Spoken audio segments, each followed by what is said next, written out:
Gracias, Damián. Saludo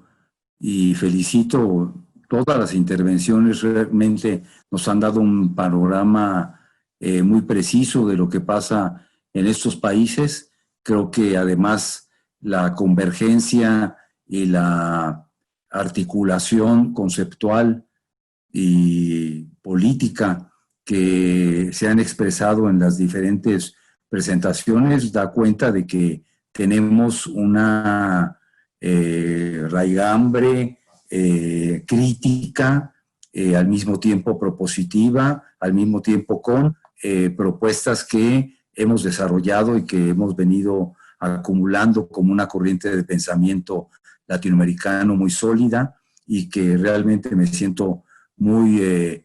orgulloso y contento de que este grupo plantee temas tan cruciales, tan relevantes, tan de fondo, que yo diría, como al final voy a insistir, que deberíamos de procurar elevar el nivel de estas disertaciones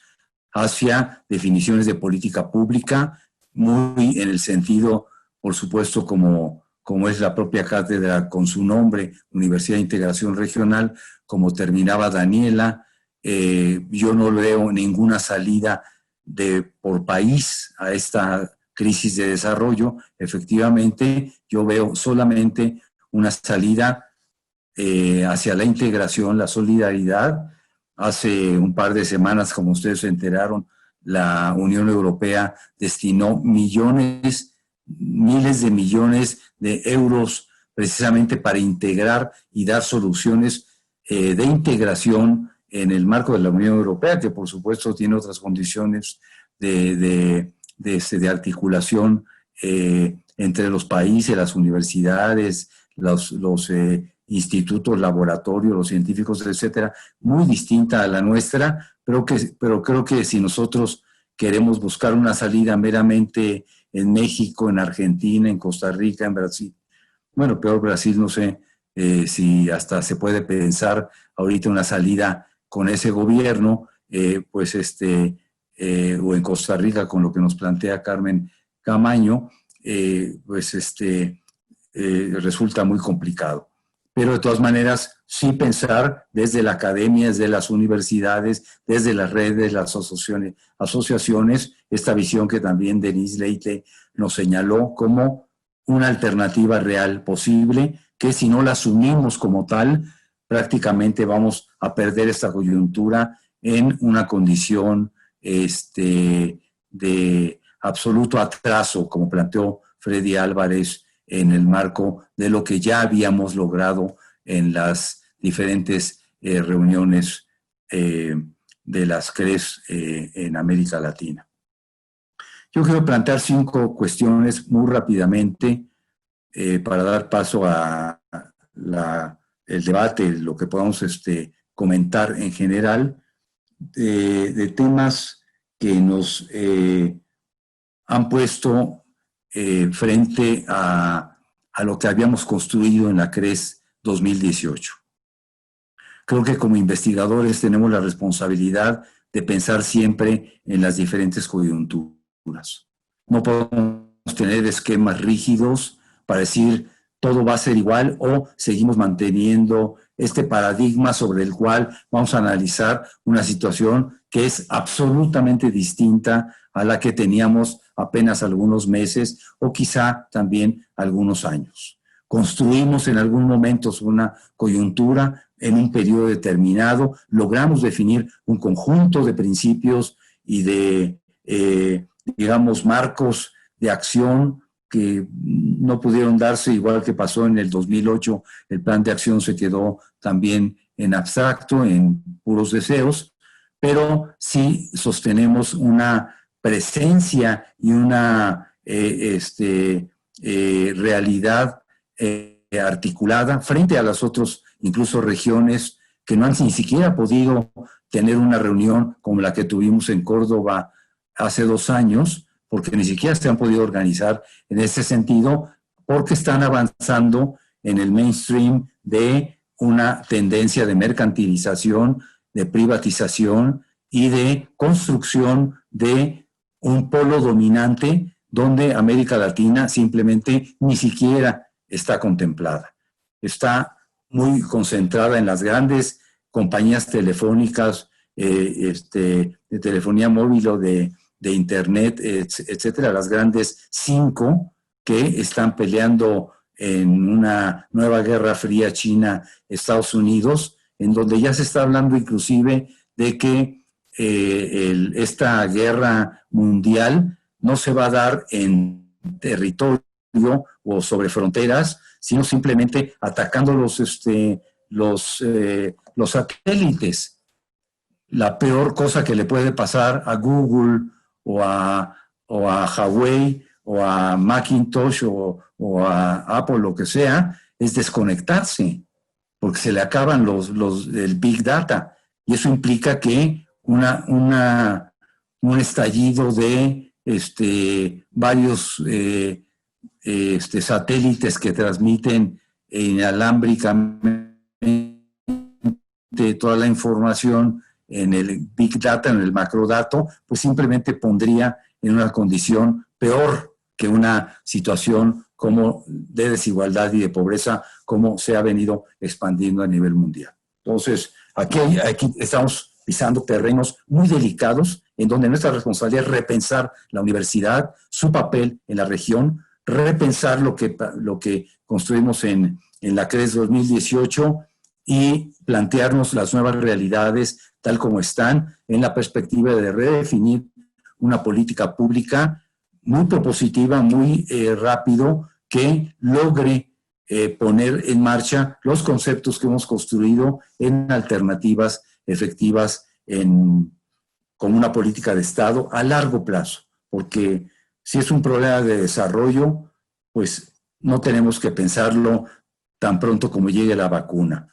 Eso va a ser una solución, por supuesto, que todos queremos, pero la crisis económica, social, psicológica, cotidiana va a continuar y creo que se va a profundizar. 5 temas que nos llegan en nuestros análisis tanto desde México como de América Latina como cruciales y que tenemos que poner en la mesa de estas definiciones de la política pública. 1, el replanteamiento de lo que es la universidad abarca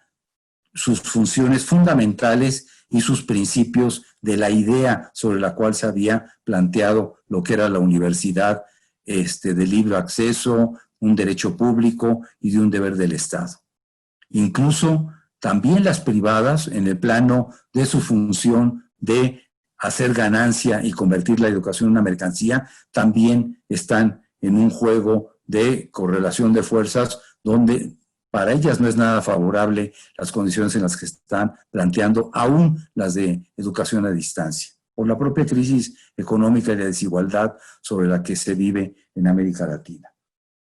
Un primer replanteamiento que tenemos que hacer es que se puso en crisis el conocimiento, la investigación y la innovación. Efectivamente, igual que como relatan en Argentina, como nos ha mostrado Daniela,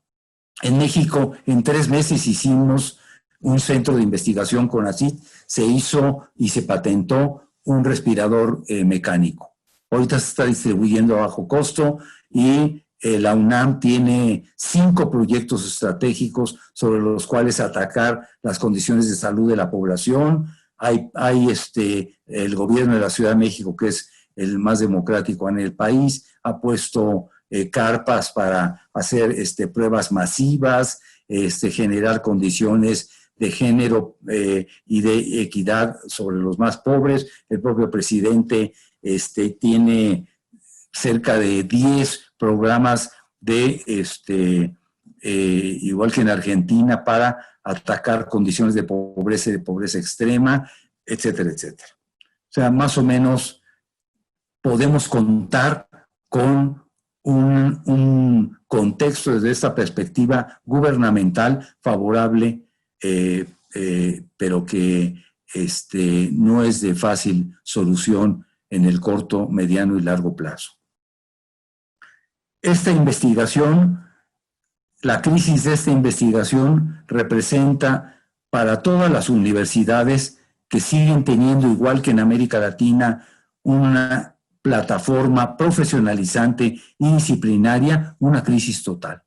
La pandemia no es solamente un problema de los médicos, no es un problema de los trabajadores de la salud, es un problema de los psicólogos, de los sociólogos, de los economistas, de los ingenieros, de absolutamente todos.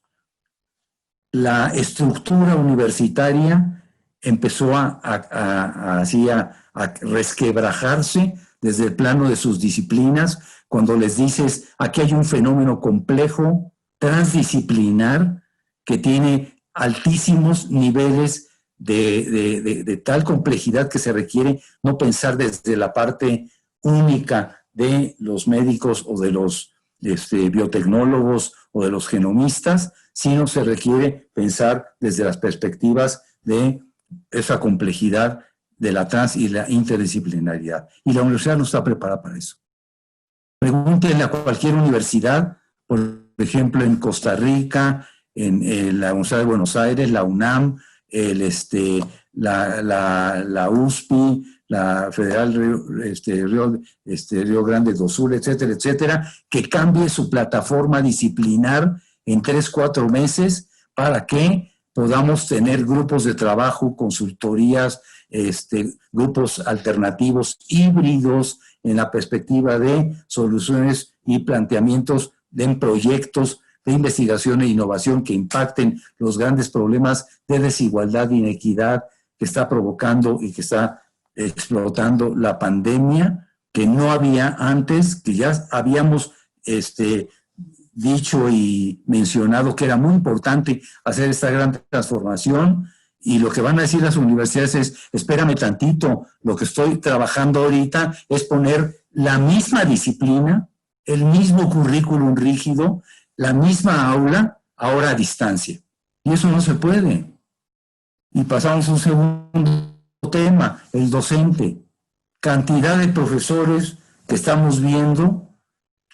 que están tomando cursos en línea para poder trabajar con sus alumnos como si fuera una clase presencial, pero a distancia,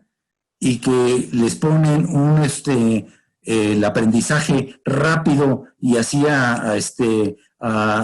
gran dinamismo, junto con sus propias clases semipresenciales, ahora a distancia, con cursos de cómo trasladar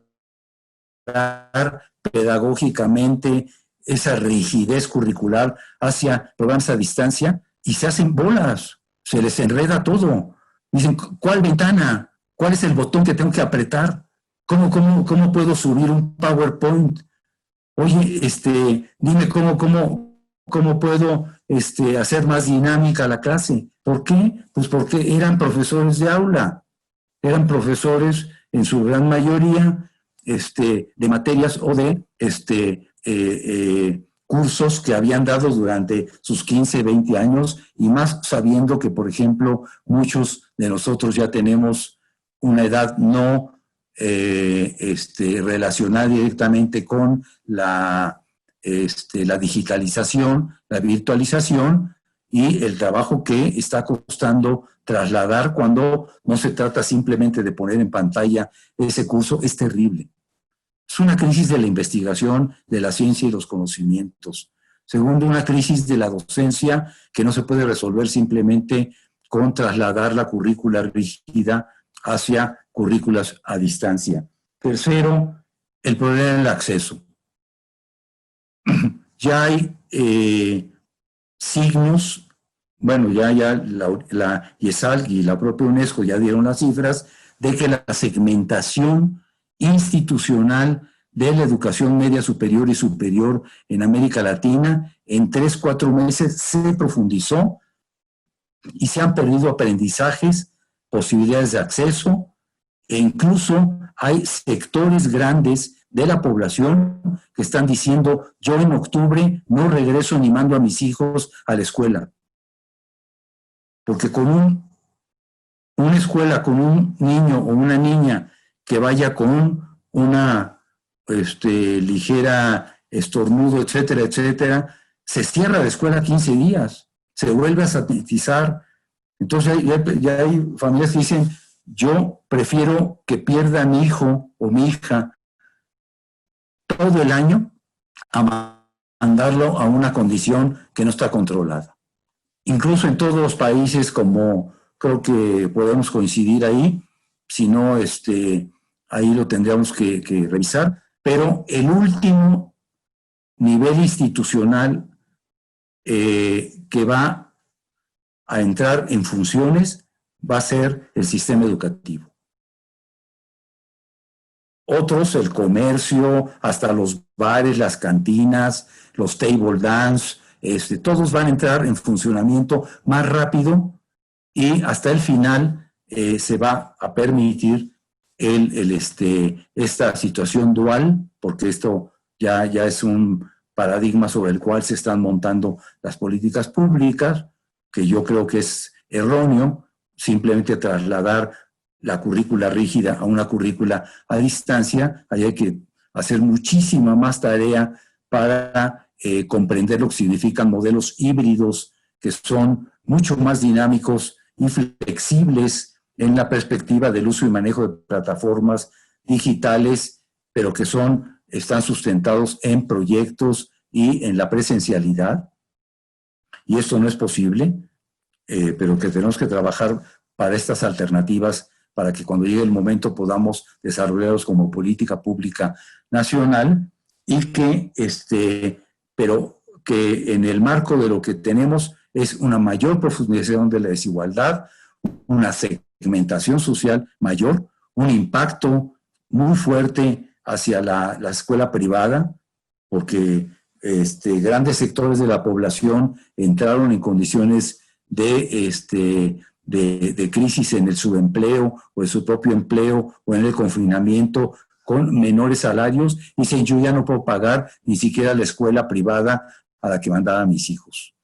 Es una crisis generalizada también del acceso, de la segmentación y de la profundización de la desigualdad que trae consigo retrasos en los aprendizajes. El último informe de la UNESCO que realizó un grupo de seguimiento de América Latina sobre la currícula en matemáticas, en español, en escritura, lectura, fundamentalmente, que fue muy conocido, ustedes lo pueden ver, salió hace alrededor de 15 días, habla de que hay una crisis curricular impresionante tan solo en los retrasos que ya teníamos, que son evidentes en PISA, y lo que hoy en día está ocurriendo con la pandemia, porque no es posible que se mantenga un proceso de aprendizaje lúdico, interesante, creativo, significativo en todos los sentidos, simplemente trasladando, como decía, la rigidez curricular en los programas a distancia. El día de hoy, por ejemplo, el secretario de Educación Pública de México anunció que el 26 de octubre se abre todo el sistema educativo nacional, con excepción de las universidades que van a tener su propia lógica por la autonomía, pero todo el sistema educativo, hasta el bachillerato, va a ser en televisión. Se van a abrir 15 canales de televisión, van a estar trabajando todo el día con un maestro frente a pantalla, e imagínense lo que va a ocurrir cuando en una familia, que son la gran mayoría, tiene un televisor, en familias donde viven todos en una sola habitación o en un solo, o en un par de espacios, y le digan, oye, ya te pasaste y ahorita viene mi telenovela, necesito ver la televisión, y cómo tienen los niños y los jóvenes y los condiciones para que solamente por televisión, y en las regiones más alejadas donde ni siquiera hay televisión, va a ser por radio, en esas condiciones va a ser una situación que va a profundizar estas condiciones de desigualdad en los aprendizajes y los conocimientos. El cuarto aspecto que ha metido en una situación muy crítica también al sistema educativo nacional y a las universidades es el tema del financiamiento. Ya se está anunciando que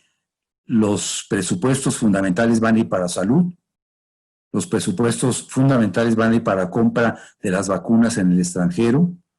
los presupuestos van a ir para insumos de los hospitales, porque va a seguir los rebrotes pandémicos y ahora a fin de año se va a juntar con el brote de la influenza y quizá otras mutaciones por falta de sanidad y por toda una, digamos, tendencia de privatización de la salud que ocurrió en nuestros países de forma acelerada, igual que la mercantilización de la educación superior y en general de la educación en nuestros países, y esto va a impactar directamente los presupuestos educativos y hacia la investigación, la ciencia y la tecnología. En algunos países esto se va a tratar de resguardar. Creo que México, Argentina, quizá algunos otros, se logre mantener el presupuesto en ciertos niveles operativos para seguir creciendo aún frente a la situación pandémica. Pero nosotros, por ejemplo, en Centroamérica, en el Caribe, o países del norte de Sudamérica, etcétera, las condiciones van a impactar, como por ejemplo en Ecuador, donde la reducción presupuestal del Estado es del 60% hacia las instituciones de educación superior. En Bolivia ni se diga. En Perú también. Entonces, en Colombia, por supuesto, donde hay una mercantilización acelerada, y ya no digamos Brasil, con la parafernalia de este protofascista que tienen como presidente y un gobierno antiuniversitario, seguramente los recortes y los golpes hacia las universidades van a ser mucho más severos que los que ya nos han narrado Denise y Celia. Entonces el problema del papel del Estado, como habíamos dicho, que tiene altas responsabilidades en los proyectos de transformación educativa, va a ser un tema crucial desde el plano de la definición de las políticas en materia de educación superior, ciencia y tecnología. Y finalmente el tema de la infraestructura y de las nuevas tecnologías. Efectivamente, el 50% es el cálculo, de 52 hasta el 60 y tantos por ciento se calcula por las diferencias de los países que se tiene de diferencias entre el acceso de los estudiantes en educación superior a las plataformas digitales. Es decir, alrededor de la mitad o más de la mitad de los estudiantes en América Latina no pueden seguir con clases a distancia o hacer operaciones a distancia, por ejemplo, inclusive para inscribirse o para hacer sus exámenes finales o para seguir un ciclo escolar, porque esto simplemente no se los permite, porque su teléfono no tiene la capacidad para seguir 2, 3, 4 horas en esas condiciones, o simplemente no tienen las máquinas para poder acceder a esta infraestructura y a estas plataformas. Por eso en México se va a usar la televisión, porque se dice que el 94% del total de la población tiene un televisor. Habría que ver en qué condiciones se va a usar esa televisión, pero de todas maneras ahí hay un punto de vista crítico, que esto tampoco es una salida ni decorosa ni desde el plano pedagógico aceptable. Creo que la perspectiva va en dos sentidos finalmente, y para no repetir tanto de lo que ya han dicho los demás colegas y las demás colegas. Uno, tenemos una suerte de constructos conceptuales, metodológicos, de principios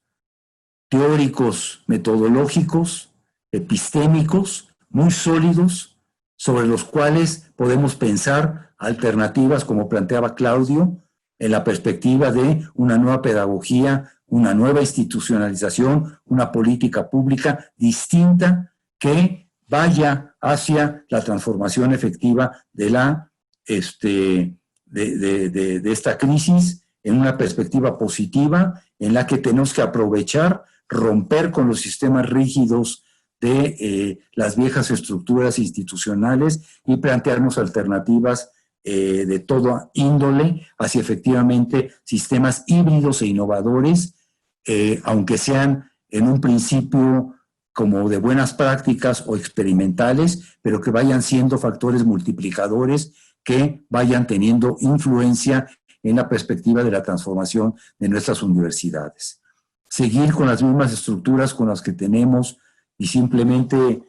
plantearnos el bien público y bien social, creo que nos va a quedar cortos. Creo que es nuestra responsabilidad plantearnos que ante la crisis hay oportunidades que hay que aprovechar para desarrollar nuevas capacidades en el terreno de lo organizativo, de la gestión del conocimiento, de la investigación y la innovación, de la producción científica, desde la trans y la interdisciplinaridad, desde la complejidad y desde una nueva docencia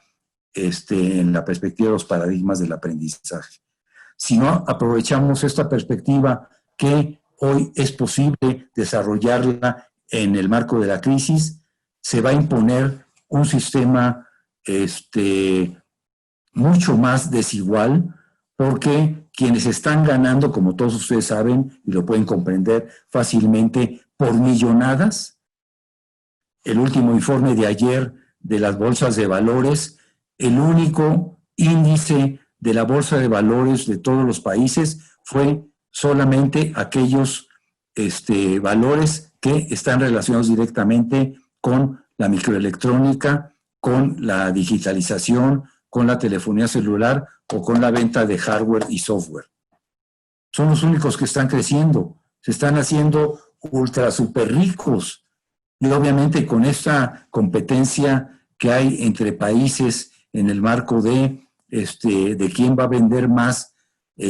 computadoras, etcétera, etcétera, pues nos va a poner en una situación de desigualdad peor de la que ya teníamos. Entonces, ahí efectivamente hay una definición sobre la cual tenemos que actuar rápidamente para construir un conocimiento endógeno, una soberanía científico-tecnológica y trabajar fuerte y sostenidamente en el plano de la resolución de grandes problemas nacionales desde el plano de plataformas endógenas y la resolución de problemas propios. Los de allá no nos los van a resolver. Los de allá lo que están buscando es una ganancia extraordinaria, brutal, que se viene precisamente aprovechando la crisis en la que estamos. Y segundo, la alternativa no es nacional. Todos estamos convencidos, no lo reitero, pero este grupo de trabajo, estas redes en las que todos estamos metidos, debemos de plantearnos una próxima reunión para una agenda latinoamericana desde el plano de la integración, la solidaridad, la cooperación interuniversitaria, científica, de producción de nuevas tecnologías y de nuevas plataformas de gestión del conocimiento que nos permita desarrollar alternativas conjuntas donde aprovechemos infraestructura, uso y manejo de plataformas comunes, crear mayor movilidad, por lo pronto a distancia, después física, entre estudiantes, posgrados, investigadores, académicos, etcétera, pero de tal manera que replanteemos la agenda de la universidad desde el plano de la integración latinoamericana en las nuevas perspectivas en las que estamos. Creo que si no planteamos que necesitamos esta alternativa y procuramos una reunión lo más pronto posible, donde nos reunamos asociaciones, redes, etcétera, como se está haciendo en otras partes del mundo, masiva, ahorita a distancia, tenemos las condiciones para hacerlo, con liderazgos institucionales y universidades de punta que están pensando en alternativas. Realmente siempre vamos a quedar en procesos simplemente de reproducción de las instituciones tradicionales y no es lo que hemos pensado durante mucho tiempo. Así que a ponernos en marcha, a pensar en alternativas realmente de altura, que es lo que se requiere frente a crisis como las que vivimos. Muchas gracias a todos.